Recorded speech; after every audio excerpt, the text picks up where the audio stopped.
मोदी ने देश में जो काम किए हैं, उन्होंने विकसित भारत की नींव तैयार कर दी। हताशा, निराशा ये मोदी के पास भी नहीं पटक सकती। दुनिया की 5वीं सबसे बड़ी अर्थव्यवस्था बना दिया।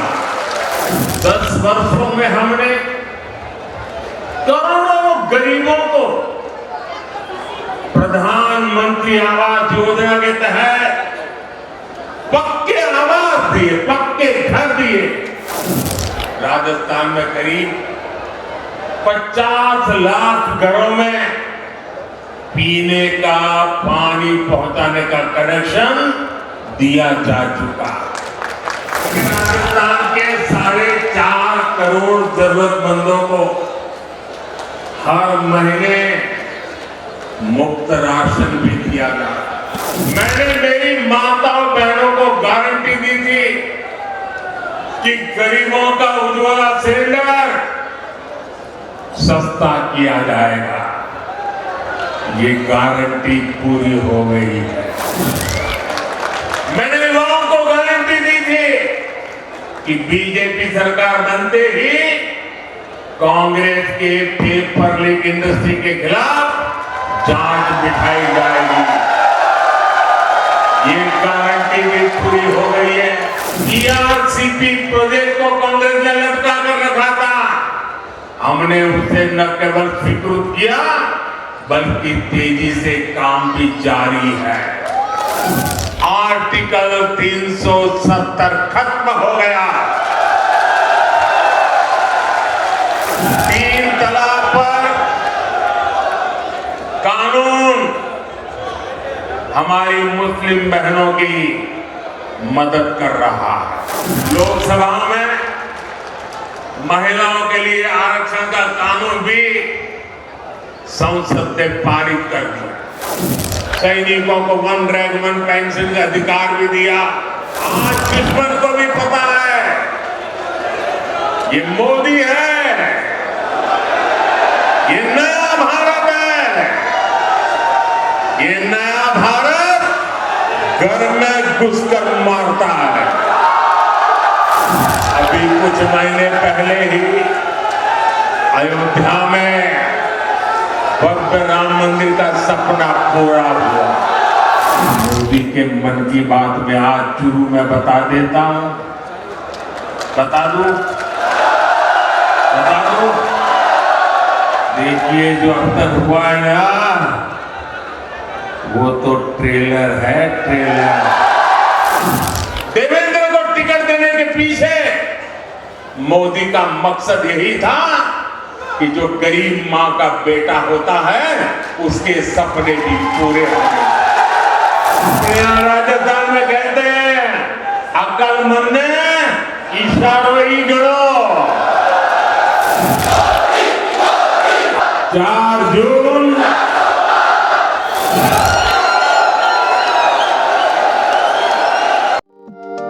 Central Children's Academy, Sujla's first growing and English medium co-educational secondary school, Ladnu Bus Stand, Sujangarh. देश के यशस्वी प्रधानमंत्री नरेंद्र मोदी जी हमारे बीच मंच पर पधार चुके हैं। नरेंद्र मोदी जिंदाबाद, नरेंद्र मोदी जी जिंदाबाद, बीजेपी जिंदाबाद, नरेंद्र मोदी जी जिंदाबाद, बीजेपी जिंदाबाद, मोदी मोदी मोदी मोदी मोदी।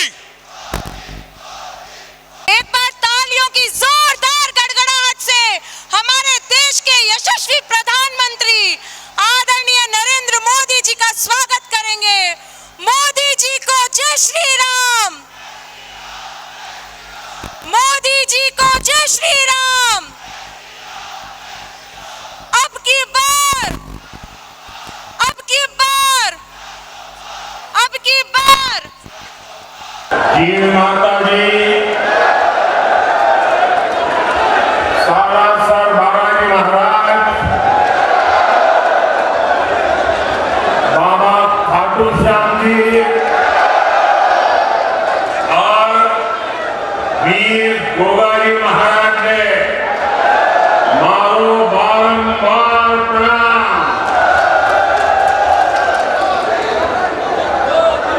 राजस्थान पराक्रम और परिश्रम की धरती है। ये वीर माताओं की धरती है। ये वीर बेटों को जन्म देने वाली वीर वीरांगना माताओं की पवित्र भूमि है। और इसीलिए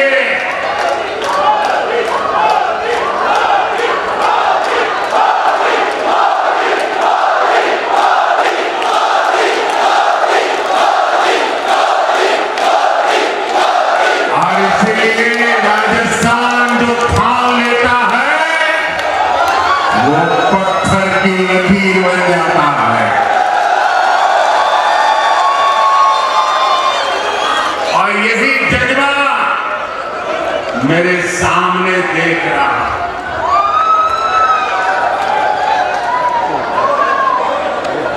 गर्मी और धूप ने भी हिम्मत की परीक्षा लेना शुरू कर दिया, लेकिन आज देखिए परमात्मा की कृपा, मौसम जरा ठीक लग रहा। और जब कुदरत साथ देती है ना तो इशारा भी करती है कि हवा का रुख किस तरफ है।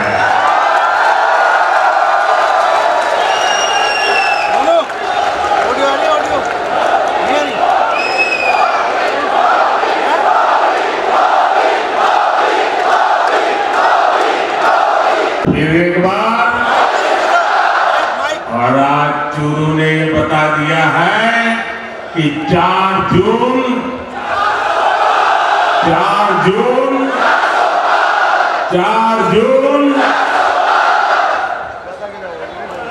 और जब मैं चूरू आया हूं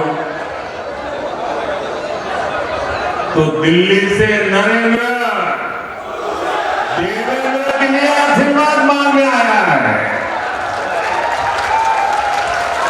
और जब नरेंद्र देवेंद्र के लिए आशीर्वाद मांगता है तो आप लोग छप्पर फाड़ करके दे देते हैं।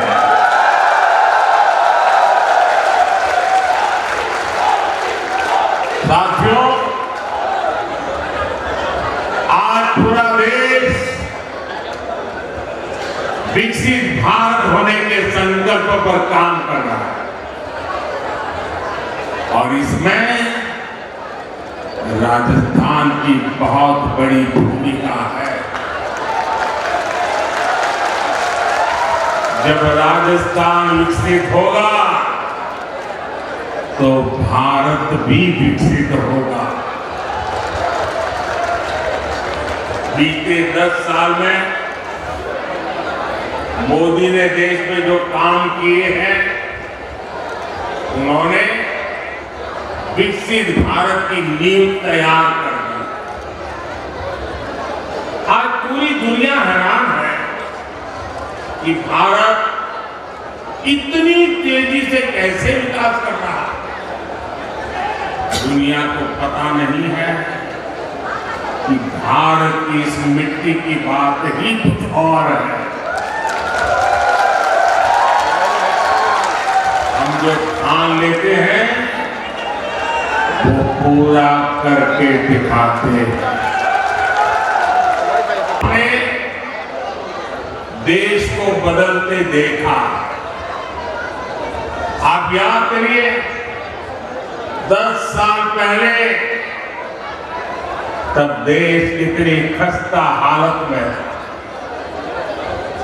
कांग्रेस के बड़े बड़े घोटालों और लूट के कारण अर्थव्यवस्था चरमरा गई थी।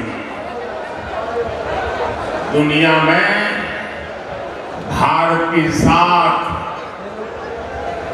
गिरती जा रही थी। आजादी के इतने दशक बाद भी देश के लोग जीवन की छोटी छोटी जरूरतों के लिए जूझ रहे।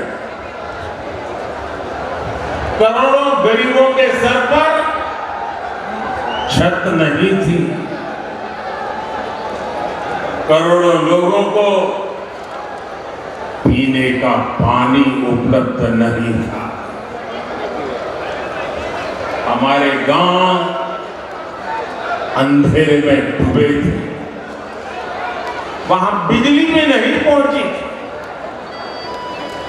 और लाखों करोड़ की लूट से सरकारी खजाना खाली ही रहता था। आप लोगों ने भी सोचा होगा लिया, जब हालत इतनी खराब थे, इतने दशकों तक बुराइयां थी, तो इसका मन पर भी असर होता है। और आप सब देशवासियों ने मान लिया था कुछ बदल नहीं सकता, अब देश का कुछ हो ही नहीं सकता। हर कोई निराशा में डूबा हुआ। इसी हताशा निराशा में 2014 में आपने गरीब के इस बेटे को अपनी सेवा का मौका दिया।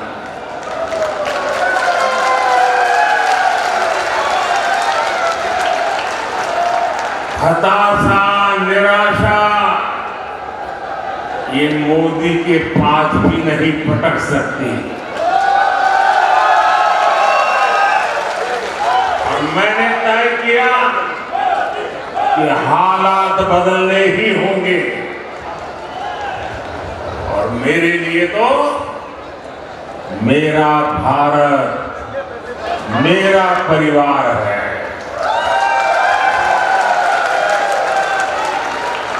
हमने ईमानदारी से काम किया।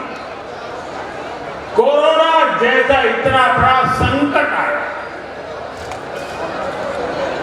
दुनिया सोचने लगी थी कि भारत तो बर्बाद हो जाएगा, दुनिया को भी बर्बाद कर देगा।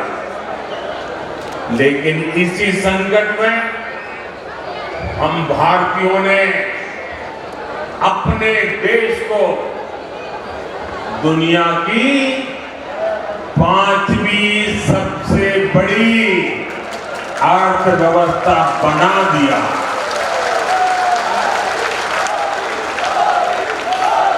हम भी कह सकते थे भाई क्या करो, पूरी दुनिया में आपदा आई है, हमारे यहाँ भी आपदा आई है, मैं क्या करूं।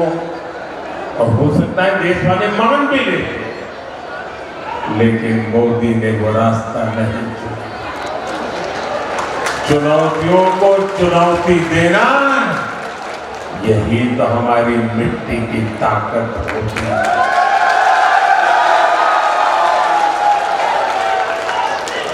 और हमारे राजस्थान में तो कहते हैं अपनी करनी पार उतरनी। हमने परिश्रम किया और परिणाम ला करके दिखा दिया। 10 वर्षों में हमने करोड़ों गरीबों को प्रधानमंत्री आवास योजना के तहत पक्के आवास दिए, पक्के घर दिए, जिनकी 3-3, 4-4 पीढ़ी झुग्गी झोपड़ी में जिंदगी गुजारती थी, जो फुटपाथ पर जीने के लिए मजबूर थे, ऐसे करोड़ों लोगों को पक्के घर दिए। और मुझे खुशी इस बात की है कि हमने जो पक्के घर दिए ना, उसमें अधिकतर पक्के घर मेरी माताओं, बहनों, बेटियों के नाम पर है। वरना हम तो जानते हैं हमारी समाज रचना ऐसी रही है कि घर होगा तो पुरुष के नाम पर, गाड़ी होगी पुरुष के नाम पर, खेत होगा पुरुष के नाम पर, दुकान होगी पुरुष के नाम पर, सब कुछ पुरुष के नाम पर। मोदी ने तय कर लिया कि सरकार जो घर देगी वो मेरी महिलाओं के नाम पर होगा। आप याद करिए, पहले जब घर बनाने के नाम पर योजनाएं आती थी तब क्या होता था?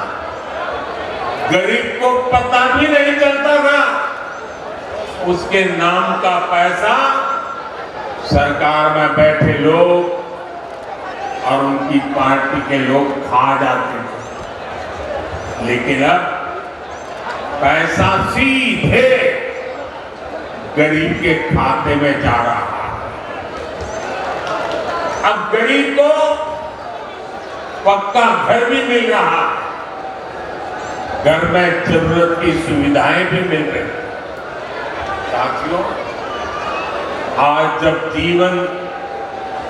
जब हम जल जीवन मिशन योजना लेकर घर घर में पानी का कनेक्शन भी देने का लगातार प्रयास कर रहे हैं।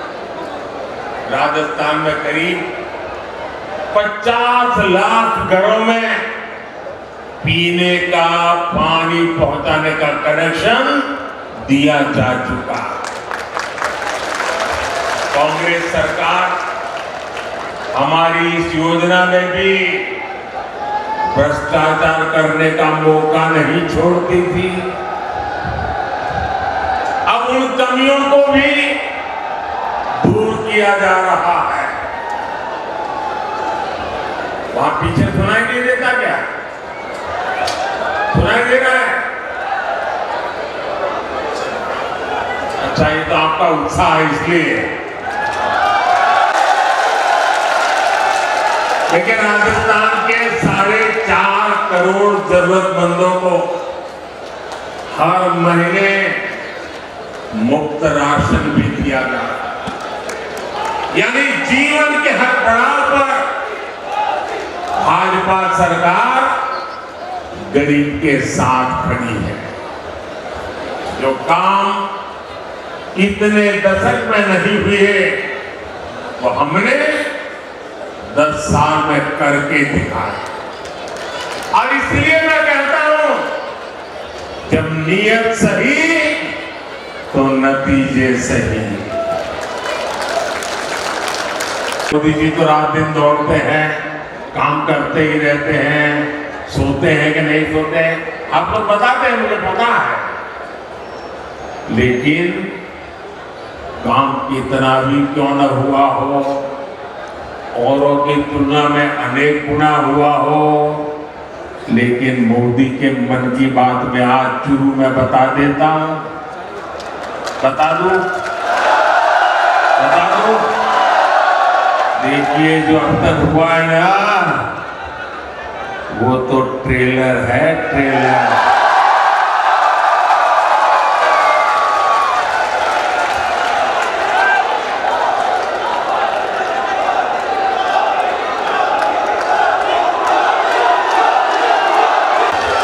बड़ी बड़ी होटल में खाना खाने जाते हैं ना, तो पहले एपेटाइजर लेकर के आते हैं, थोड़ी थोड़ी 2-3-4 जरा बड़ी चटाकेदार चीजें परोसते हैं। तो कभी लगता है यार इतना आ गया, पेट तो भर गया, आप खाना क्या खाएंगे। ये जो मोदी ने किया है ना, वो तो एपेटाइजर है, एपेटाइजर। अभी तो पूरी खाने की थाली आधी बाकी है। बहुत कुछ करना है भाई, बहुत सारे सपने हैं। हमें देश को बहुत आगे लेके जाना। मोदी की गारंटी की चर्चा हो रही है। मोदी की गारंटी कैसे पूरी होती है, और कितनी रफ्तार से पूरी होती है।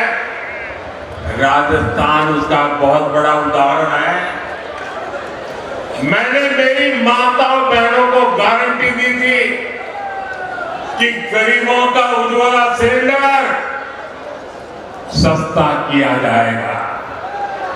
ये गारंटी पूरी हो गई है।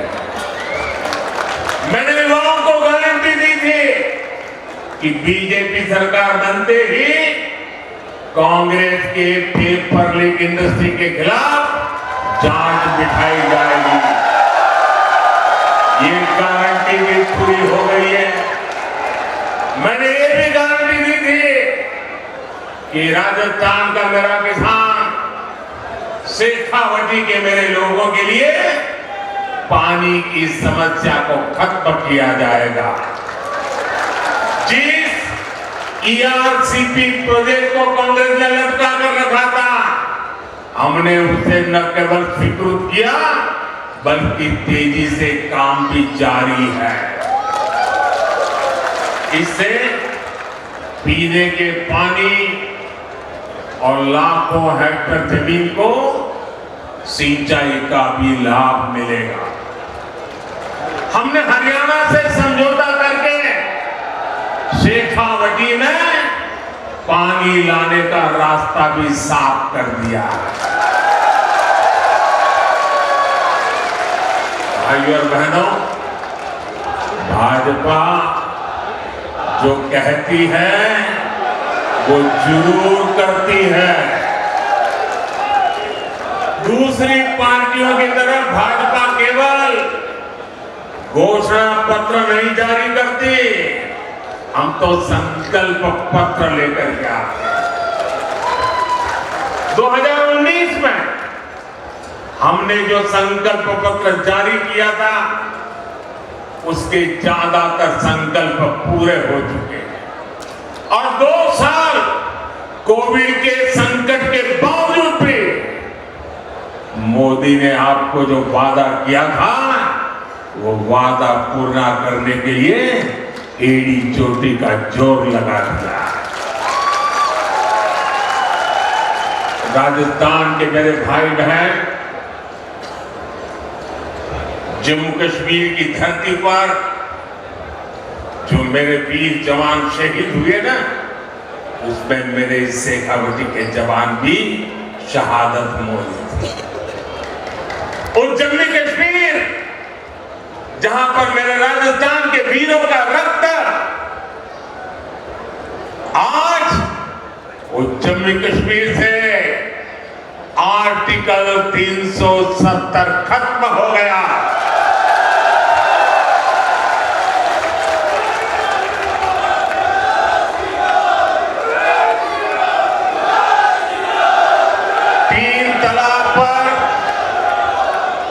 कानून हमारी मुस्लिम बहनों की मदद कर रहा है। और मेरी मुसलमान माता बहनें समझे, ये 3 तलाक आपके जीवन पर तो खतरा था ही था। मेरी मुस्लिम बेटियों के सर पर तलवार लटकती रहती थी। मोदी ने आपकी रक्षा तो की है, लेकिन मोदी ने हर मुस्लिम परिवार की भी रक्षा की है। क्योंकि मुस्लिम परिवार का वो पिता, वो कभी सोचता था कि बेटी की शादी करके भेजा तो है,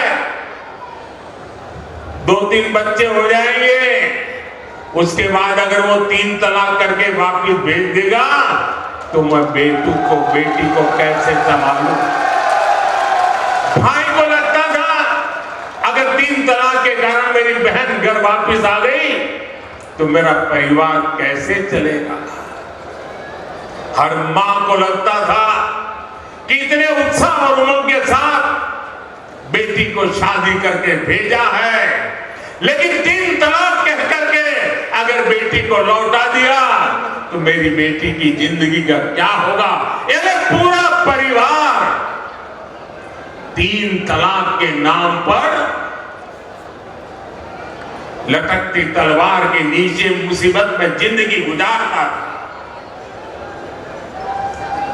मोदी ने सिर्फ मुस्लिम बहनों को नहीं, सभी मुस्लिम परिवारों की जिंदगी को बचाया है। लोकसभा में महिलाओं के लिए आरक्षण का कानून भी संसद ने पारित कर दिया। ये भाजपा ही है जिसका संकल्प पत्र भी अपने आप में एक गारंटी माने जाना लगा है।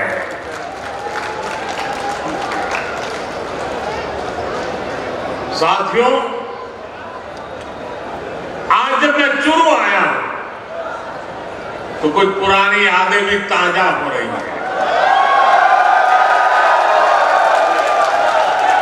इससे पहले मैं जब 26 फरवरी 2019 में चुरू आया था तो उसी समय देश ने बालाकोट में एयर स्ट्राइक की थी। हमने आतंकियों को सबक सिखाया था और तब मैं जो शब्द कहे थे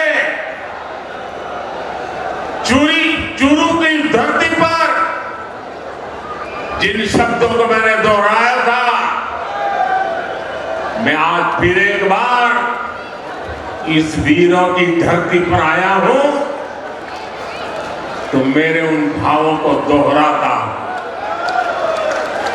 तब मैंने कहा था, यही चूरू में कहा था, सौगंध मुझे इस मिट्टी की, सौगंध मुझे इस मिट्टी की, मैं देश नहीं मिटने दूंगा, मैं देश नहीं रुकने दूंगा, मैं देश नहीं झुकने दूंगा। मेरा वतन है भारत मां को, तेरा शीश नहीं झुकने दूंगा।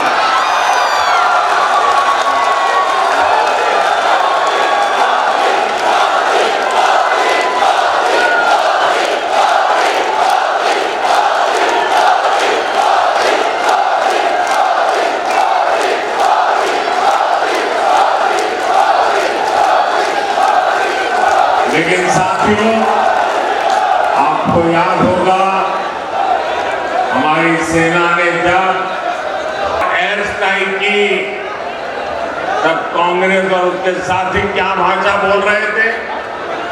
इसी गठबंधन गठबंधन के लोग हमारी सेना से शौर्य के सबूत मांग रहे थे। भाई और बहनों, सेनाओं का अपमान, देश का विभाजन, ये कांग्रेस पार्टी की पहचान है। जब तक इंडी एलायंस के लोग सत्ता में रहे, इन्होंने हमारे जवानों के हाथ बांध कर रखे। दुश्मन हमला करके चला जाता था, ये जवानों को जवाब देने की इजाजत नहीं देते थे। हमारे जवान 1 रैंक 1 पेंशन की मांग करते थे, कांग्रेस ने इसे भी पूरा नहीं होने दिया। हमारी सरकार बनी तो हमने सैनिकों को 1 रैंक 1 पेंशन का अधिकार भी दिया और सीमा पर पलटवार करने की छूट भी, खुली छूट दे दी। आज दुश्मन को भी पता है ये मोदी है, ये नया भारत है, ये नया भारत घर में घुसकर मारता है।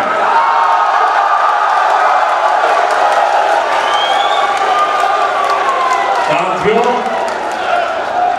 देश हित से भी ज्यादा कांग्रेस ने हमेशा तुष्टीकरण को प्राथमिकता दी। ये लोग तुष्टीकरण के लिए किस हद तक जा सकते हैं, ये देश ने देखा है। ये वो लोग हैं जिन्होंने कोर्ट में जाकर कहा था कि प्रभु श्री राम तो काल्पनिक है। अभी कुछ महीने पहले ही अयोध्या में भव्य राम मंदिर का सपना पूरा हुआ।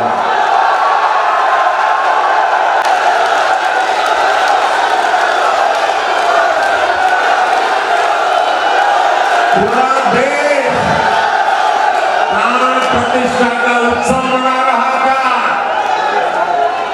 लेकिन कांग्रेस पार्टी खुलेआम हमारी आस्था का अपमान कर रही थी। साथियों, दो देश ने कांग्रेस के पापों की हमेशा कीमत चुकाई है। और अभी मुझे पत्रकार बता रहे थे कि कांग्रेस पार्टी ने एक एडवाइजरी निकाली है, और एडवाइजरी भी इतनी डरे निकाली है।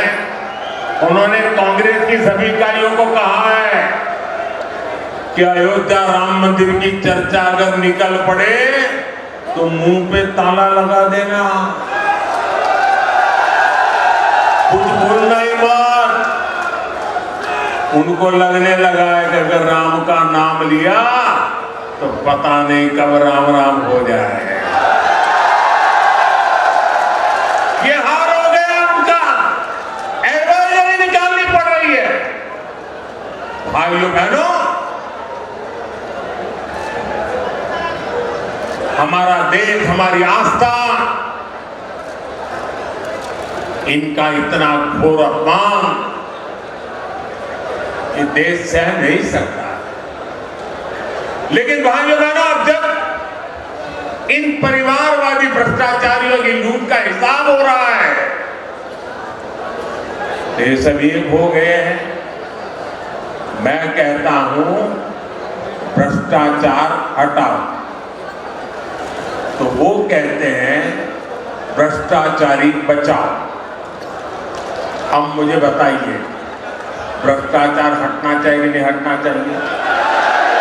देश को भ्रष्टाचार से मुक्त करना चाहिए कि नहीं करना चाहिए? भ्रष्टाचार ने देश को बर्बाद किया है कि नहीं किया है? भ्रष्टाचार ने नौजवानों के सपनों को चूर चूर किया है कि नहीं किया है? क्या अगर मैं भ्रष्टाचार के खिलाफ लड़ाई लड़ता हूं कि सही है कि गलत है? सही है कि गलत है? मैं भ्रष्टाचार के खिलाफ लड़ाई जारी रखूं, आपके आशीर्वाद है, पूरी ताकत से आशीर्वाद मिलेंगे। आपने देखा होगा इस समय घमंडिया गठबंधन के लोग चुनाव की रैलियां नहीं कर रहे, भ्रष्टाचारियों को बचाने की रैली कर रहे हैं।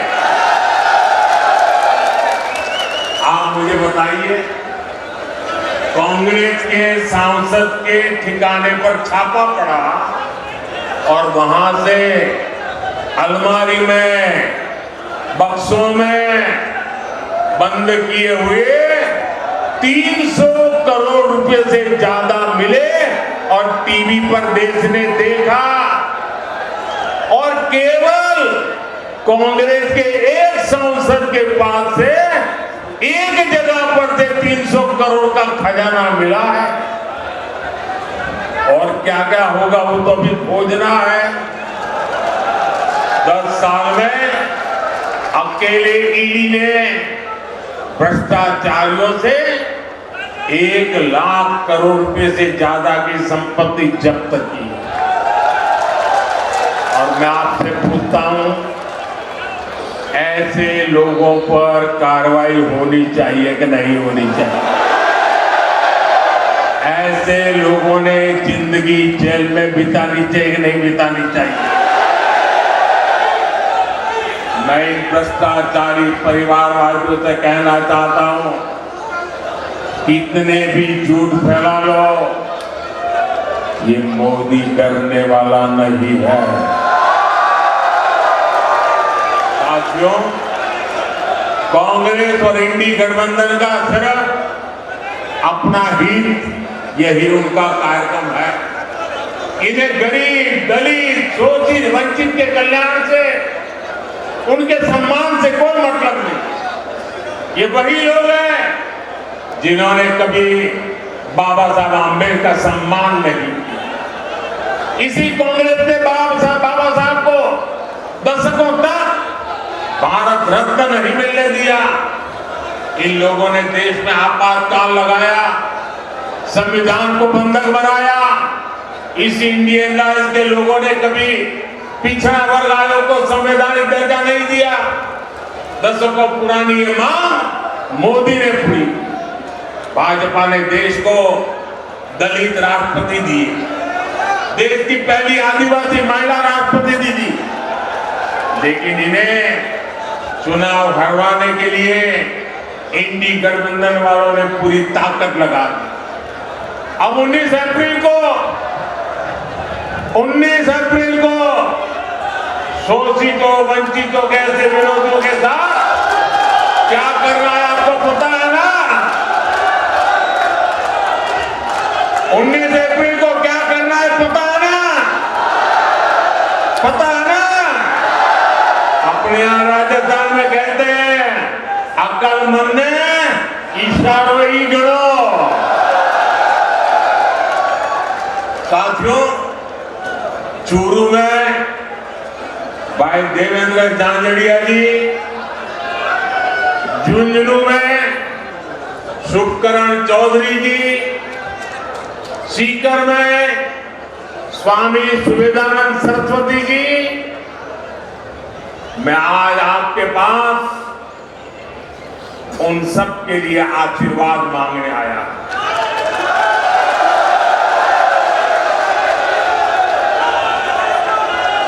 और आप में से बहुत कम लोगों को पता होगा, मैं आज बता देना चाहता हूं,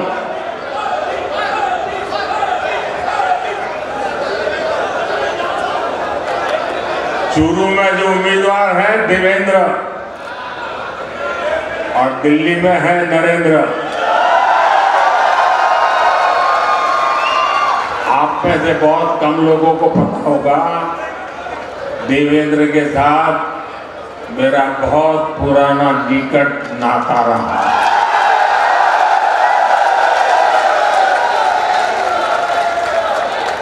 और जब मैं देवेंद्र को पहली बार मिला, जब मैंने उसकी मां की बातें सुनी, मेरे मन को छू गया कि मेरे देश के आन बान के शान के लिए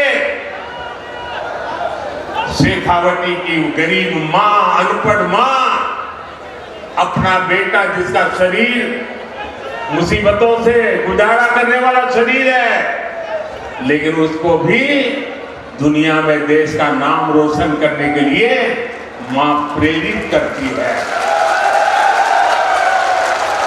और देवेंद्र भी गरीबी की परवाह किए बिना जी जान से जुट करके भारत का सम्मान बढ़ाया। देवेंद्र को टिकट देने के पीछे मोदी का मकसद यही था कि जो गरीब मां का बेटा होता है, उसके सपने भी पूरे होंगे। मोदी का देवेंद्र को टिकट देने का मकसद यही था कि मेरे देश के जो खिलाड़ी हैं, पूरे हिंदुस्तान के खेल जगत के बेटे बेटियां हैं, उनको प्रोत्साहन मिले कि आपका खेल का कार्यकाल ये देश कभी भूलने वाला नहीं है, और उसका सिंबल ये हमारा देवेंद्र है। और इसलिए मैं चूरू वासियों से विशेष रूप से ऐसा गरीबी से ही लड़ा, ऐसा नहीं, दुनिया में जाकर के देश का डंका बजाया। ऐसे मेरे साथी को, चाहे वो चूरू हो, झुंझुनू हो या सीकर हो, आप भारतीय जनता पार्टी को भरपूर आशीर्वाद दीजिए। और मैं आपको विश्वास दिलाता हूं, आपके सपनों को पूरा करने के लिए बड़ी चोटी का छोर लगा दिया।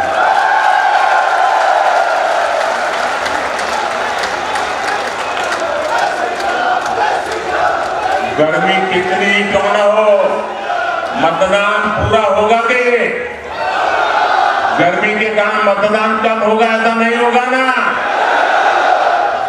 घर घर जाएंगे, माताओं बहनों को मेरी बात बताएंगे, चुनाव जीतने के लिए मतदान करेंगे। अच्छा, मेरा एक और काम करेंगे, मेरा पर्सनल काम है, करेंगे। घर घर जाकर कहना कि हमारे मोदी जी क्यों आए थे और मोदी जी ने आपको प्रणाम भेजा है। मेरा प्रणाम पहुंचा देंगे। मेरे साथ बोलिए, भारत माता की, भारत माता की, भारत माता की।